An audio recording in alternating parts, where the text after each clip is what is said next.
Hello and welcome to the Villa Park podcast. It's me, Rich, and I'm back with your transfer talk roundup show. As promised, a daily one every day in January as we have the transfer window rolling.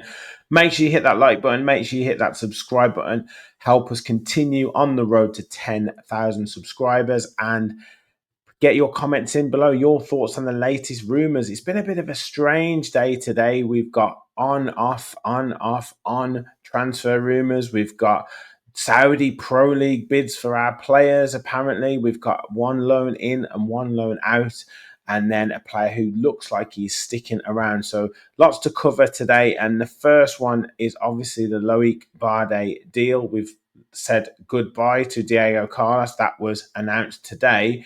And a friend of the show, Tom Colomasi, reported this morning that Aston Villa were very close to coming to an agreement with Sevilla and Bade, and our Villa fans got really excited because I actually did the show last night saying, it looked like the deal had stalled, and Bade had said he didn't want to move, and kind of thought maybe he's holding out for a Liverpool or someone like that in the summer because he's kind of got wind of the interest. And then Colomasi tweeted that out and thinking, right, that's it. It's done. We look like we're going to be advancing in the deal.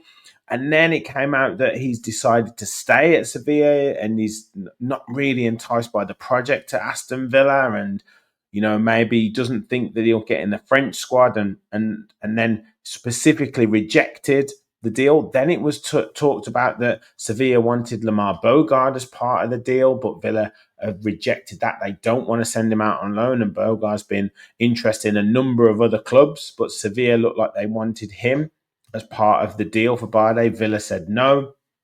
Fabrizio Romano tweeted out that the deal had not advanced and it was now at standby, and Villa and Sevilla couldn't get the agreement because Villa wouldn't go to the 25 or 30 million euros that they wanted. And Bade didn't really want the project. And then Jacob Tanswell, who was on our show last week, he messaged out that Villa were still talking to Bade and his representatives. We were still talking to Sevilla as well.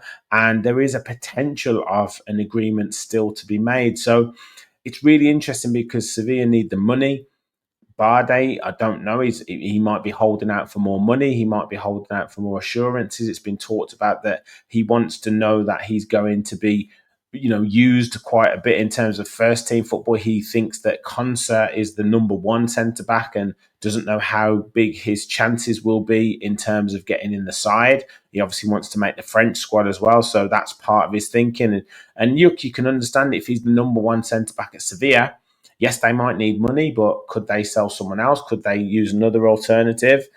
And why would he go there to then, have to fight for a place at Aston Villa? So you can understand where he is coming from to a certain extent. But as I said yesterday, you want players who really want to come and either test themselves at Aston Villa or are jumping at the opportunity to come and play for Aston Villa. So look, if there is an element of selling, there is an element of convincing players that they want to be part of this project, as they call it. But there's also an element of, look, if you're having to beg and you're having to really try hard for a player, it's probably, and almost tie one pound behind the back and convince them to come, then they're probably not going to really put it in and really want to come to the club. So there's a balance to be struck there. But you guys let me know your thoughts in the comments. Is it as we see it, in terms of these reports? Or is it further down the line? Do you still think it's going to get done, or do you think we need to move on to other targets? I think we'll get more on this tomorrow, but we'll see where we are. We'll see where we are with it. You let me know your thoughts in the comments. Now, we've also, obviously, the Jhon Duran saga will continue throughout January, will continue into the summer. But now it's apparently that PSG have put in, or did put in, a 75 million bid for him, after we know that West Ham put in a 57 million bid. But now Al Nassr in the Saudi Pro League have entered the race to sign Duran, and it's alleged that he is interested in speaking to them. Now, we know the wages that the Saudi Pro League can pay. We know the attraction that gives to numerous players. And, we've seen players go out and play in the Saudi League, and we know how much they want to put the Saudi League on the map. There's this Club World Cup that teams are in. I don't know if Al Nassr are a part of that, but I'm certain that Jhon Duran might have his head turned by the wages on offer. So this is going to be an interesting one if they flex their muscles and can potentially convince him to go. We already sold Moussa Diaby to the Saudi league, so they would certainly be able to stump up 100 million plus for someone like Jhon Duran. Now, would it be a potential waste of his career? Possibly, but could you do 2 or 3 years out in Saudi and then come back and still play in Europe?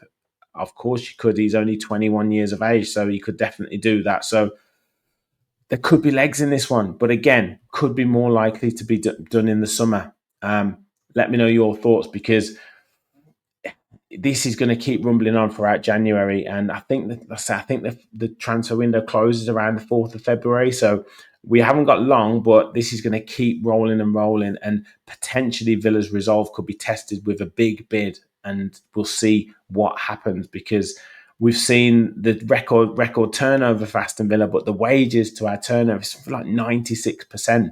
And the PSR, we're going to announce losses, I'm sure. We're not going to fall foul of PSR, but it is going to be a factor. And if you can write off, huge profits off a Jhon Duran sale, then it's something that will have to be taken notice. Now, we're also seeing a potential loan out of the club. Emi Buendia, apparently Besiktas are now interested in signing him on loan. He had a pretty decent game against Monaco, but he's obviously going to want minutes.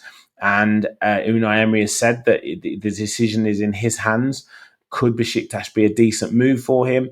And then Aston Villa, could they move in the market if Emi Buendia does go? And there's been talk of, again, we covered this a couple of weeks ago, of Marco Asensio coming in on loan as well. Now, for me, this could be a potential. This could have potential, because do we need a little bit of spark? Do we need a little bit of star quality?